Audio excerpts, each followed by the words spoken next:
គាត់កំពុងតែរកផ្លូវជួយខ្មែរហេតុអីបានខ្មែរយើងនេះចេញមកពេលនេះឌីលចេគេរឿងលុយមិនមែនរឿងសង្គ្រាមមិនមែនរឿងប្រទេសជាតិបែរជារឿងលុយទៅវិញបែរជាមកឌីលគេ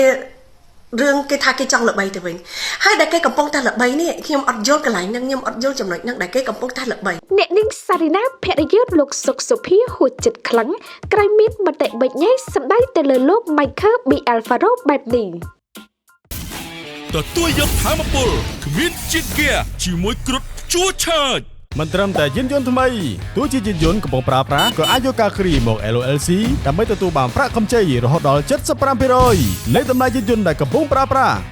បន្ទាប់ពីបានឃើញមានមតិមួយចំនួនបានធ្វើការវិប្រហារទៅលោក Michael B. Alfaro ថាបោកប្រាស់ប្រជាជនខ្មែរដែលថាធ្វើជាមកជួយដើម្បីតែប្រជាប្រិយភាពនិងដើម្បីតែលុយអ្នកនាងសារីណាភរិយាអតីតតារាសម្ដែងសុកសុភាបានបង្ហាញការហួចចិត្តយ៉ាងខ្លាំងនិងបានចេញមុខការពារលោក Michael B. Alfaro ដោយទម្លាយនៅរឿងរ៉ាវជាច្រើនថាលោក Michael ជាមនុស្សល្អមកជួយប្រជាជនខ្មែរចេញពីចិត្តមិនបានបោកប្រាស់ប្រជាជនខ្មែរដើម្បីតែលុយ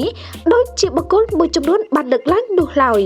តាមរយៈវីដេអូដែលបានបកស្រាយអ្នកនាងសារីណាបានចោទជាសំណួរថា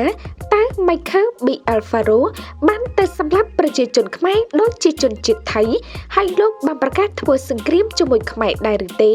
ហេតុអ្វីបានជាពោលពាក្យថាខ្លាចហើយបែបនេះតើមូលហេតុអ្វីបានជាខ្លាចមនុស្សដូចគ្នាទាំងដែលរស់នៅឆ្ងាយមិនមែននៅជិតខ្លួនទាំងដែលគេកំពុងស្រែករកជំនួយជួយប្រជាជនខ្មែរធ្វើកម្មវិធីសប្បុរសធម៌ជាមួយបងប្អូនខ្មែររស់នៅក្រៅប្រទេសដើម្បីយកថវិកាមកសាងសង់សាលារៀននៅស្រុកខ្មែរតាមតំបន់ព្រំដែននិងចុះឈ្មោះសាលា UN ធ្វើច្បាប់អន្តរជាតិបើកាលណាថៃបំពេញវាយប្រហារកំទេចសាលាម្ដងទៀតលោក Michael នឹងប្តឹងទៅអន្តរជាតិគាត់កំពុងតែរកផ្លូវជួយខ្មែរហេតុអីបានខ្មែរយើងនេះចេញមកពេលនេះឌីលចេគេរឿងលុយមិនមែនរឿងសង្គ្រាមមិនមែនរឿងប្រទេសជាតិបែរជារឿងលុយទៅវិញបែរជាមកឌីលគេរឿងគេថាគេចង់ល្បីទៅវិញហើយដែលគេកំពុងតែល្បីនេះខ្ញុំអត់យល់កន្លែងហ្នឹងខ្ញុំអត់យល់ចំណុចហ្នឹងដែលគេកំពុងតែល្បី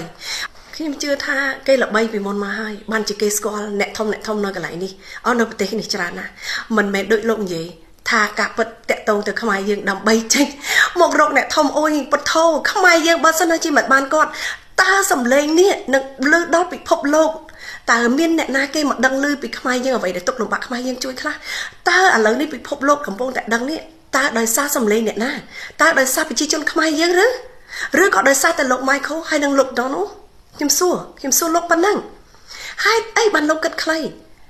ខ្ញុំមិននឹកស្មានថាដោយសារលុយ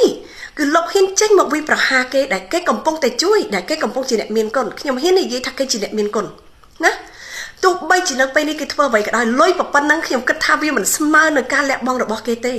ការពិតលុយដែលលោកបានរៃអង្គាសបាននៅពេលនេះគឺលោកជោគជ័យមកកម្រិតណានៅពេលដែលឃើញគេជោគជ័យ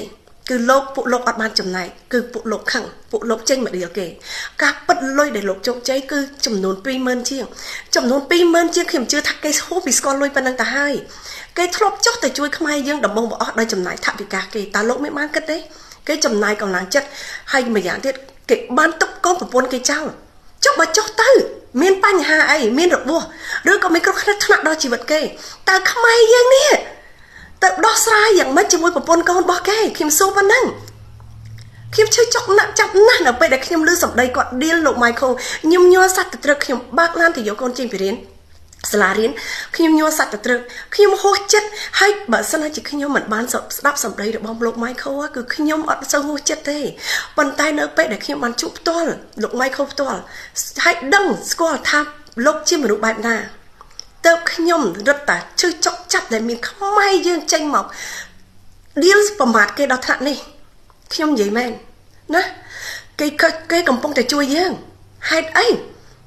ហេតុអ្វី